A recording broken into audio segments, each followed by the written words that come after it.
Hey guys, I'm here to talk about a subject on the Earth and Sun connection.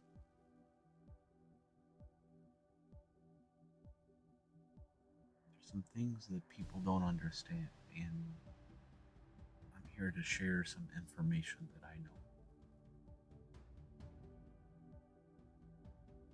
First, we should talk about some of the basics, some of the fundamental things that occur.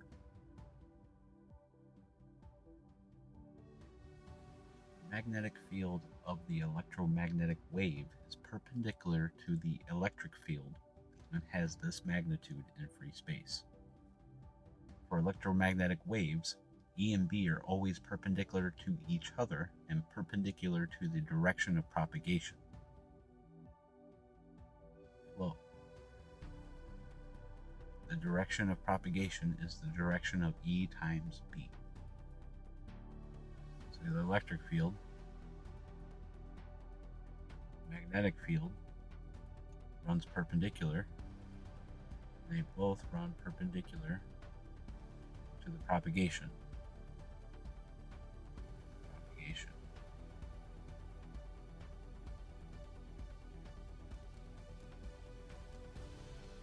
How does a solar dynamo work?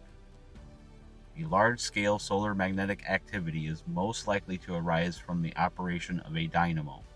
The idea of a hydromagnetic dynamo is based upon the concept that the motion of an electrically conducting fluid across a magnetic field will induce a current, which in turn will generate more magnetic field. So here we have what represents the sun.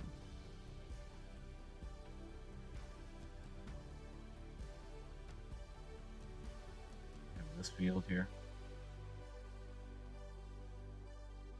which creates this toroidal field here, and the colloidal field here, perpendicular, which creates a meridional flow.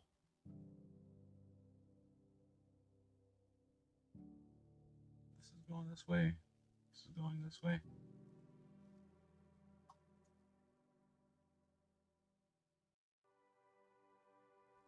So here we have the sun.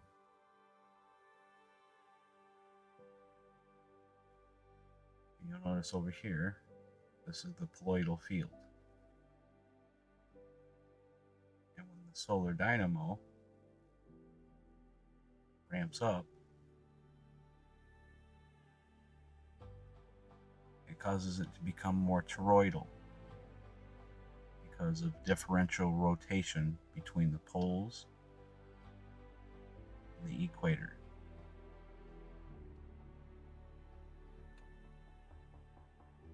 It rotates quicker at the equator than it does at the poles. So it causes it to bend this field. When it does that, it creates these loops. And when it, like a rubber band, twists on to itself, that's when you get your short circuits. That's when you get your X flares.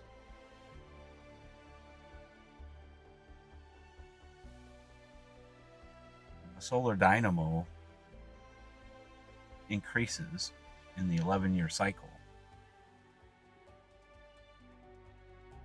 The magnetic field increases in strength. The spin up is embedded at the base of the convection zone and works its way up through and creates the loops. And it takes time for these loops to work their way out through the 11-year cycle.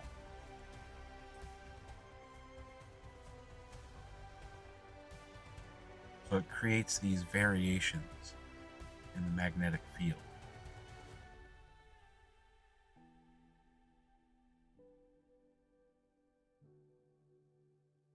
You have open field lines. You have closed field lines. So it creates these variations in the magnetic field and how it creates sunspots as the toroidal field comes out of one and into another. So as it travels through the universe, it creates this current sheet called the heliospheric current sheet that all the planets are connected to. Here is the heliospheric current sheet. And up top you'll see Earth's orbit. See the field lines coming in, going out.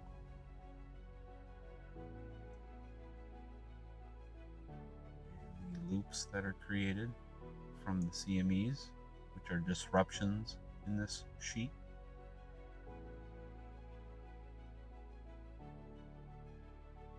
This is how the Sun and the Earth are connected.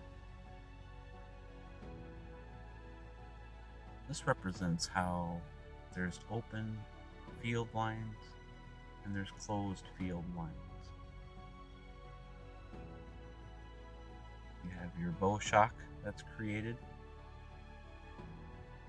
and the magnetic cloud, counterstreaming electrons.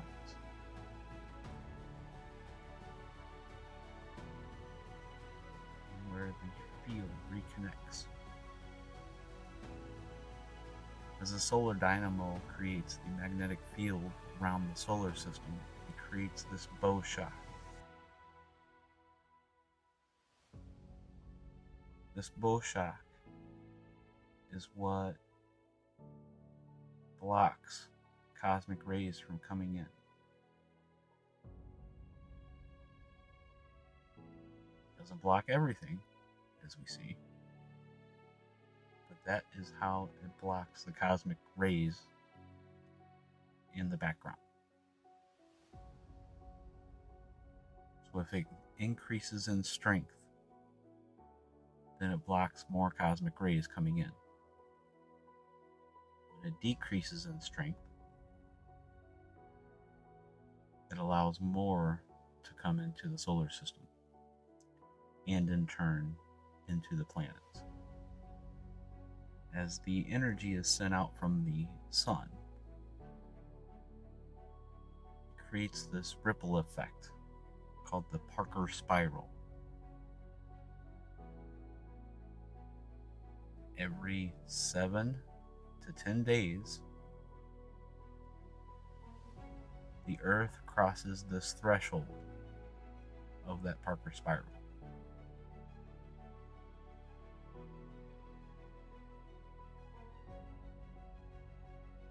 What that does is it causes a phi angle shift to occur on Earth. This graph shows you that phi angle shift in this top chart.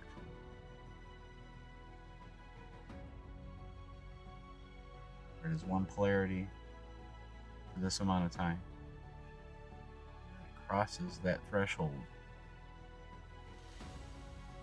of the Parker spiral. It causes a reconnection between north and south. As energy comes in,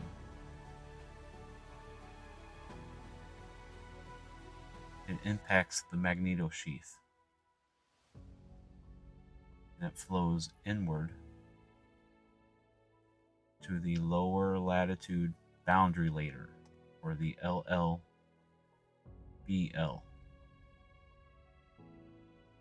It flows inward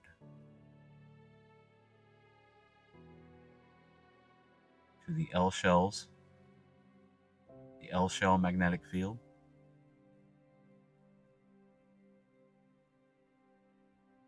and finally into the global electric circuit of the planet. Also,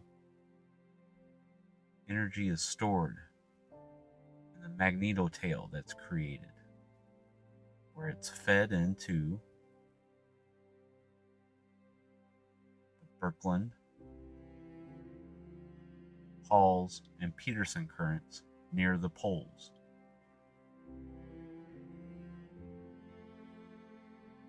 And that's the way energy travels from outside the planet to inside the planet. This is the global electric circuit. As energy is fed into the planet and into the dynamo of our core, it also creates magnetic fields of Earth that change in strength. These fields work along our storm boundary layers between the low and high pressure systems. One is going in, one is going out. These are the L-shell magnetic fields of Earth. You have L5 out here. You have down to L1.5. You'll notice where they reconnect, where they connect to the planet at different altitudes or different latitudes of the planet.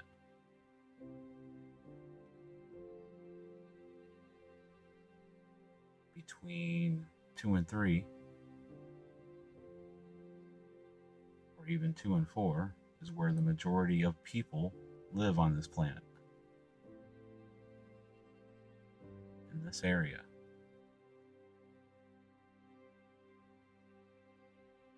That is called the KP index.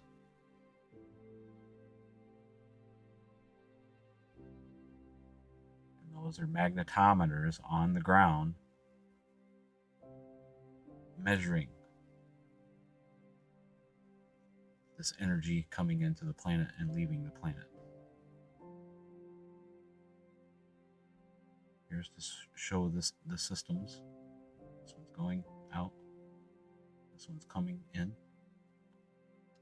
And you'll have your difference in storms between low and high pressure systems. This can be influenced by the charges that are coming in and going out. This could be influenced. So as more energy is added to the system out here, it increases energy here.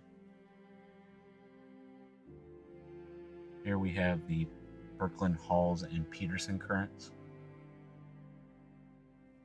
And the way it travels in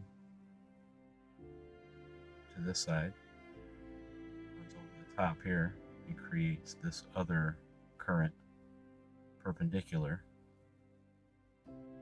Okay, and then it exits. It goes back out. In the top picture, this is Earth from the night side. You see the magnetopause current. It gets fed into the poles. And the ring current.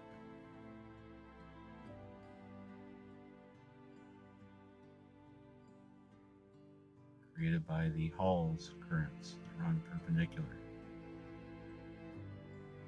In the top graph, we have what's known as the butterfly graph from the years 1870 to 2020. And this shows the variations that occur throughout the different solar cycles. In the bottom graph, we have the same thing, but it's just shown in a different way. And it shows the variations that occur through the sun cycles, or the solar cycles. Here we have a graph of solar activity in blue and Earth's temperature in red. As a whole, you can see the two graphs correlate.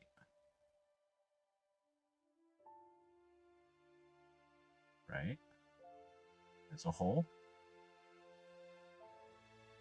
And then you have your negative correlations between the cycles because there is latency. One goes up, other goes down. See how the negative correlation occurs, even with these graphs. The same thing for Canada. Now this is Tmax. This is during the day, not at night,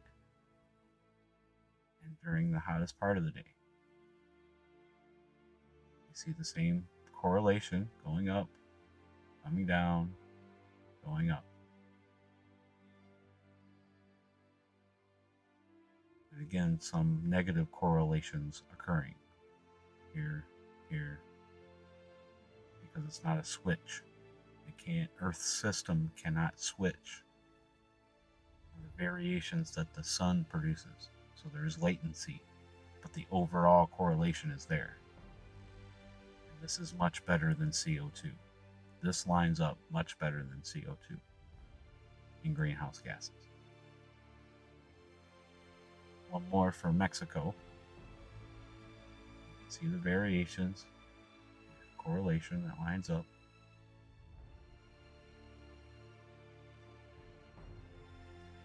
There was a decrease between 1950 and 1960 somewhere, 40s to 60s, and then it increased again, just like the solar cycles.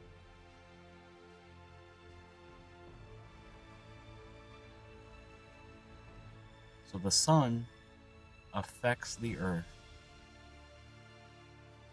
in more ways than total solar irradiance. 1,000 watts per square meter, stagnant rate. You guys must understand that things are about to occur that will be out of our control, as it always has been. The climate on our planet changes and is in a constant change, and it never stays the same. We must stop thinking that way.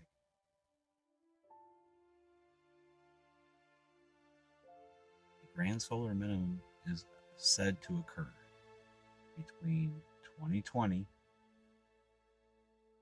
and 2052, roughly. And the least amount of activity we will see will be between the years of 2030 and 2042.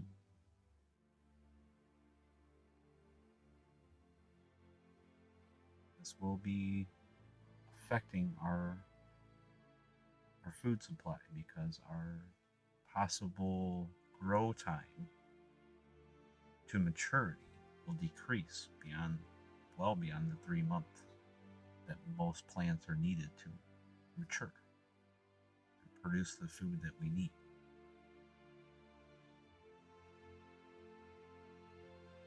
Variations occur on the sun, and variations occur to every planet that's connected to it through the interplanetary magnetic field.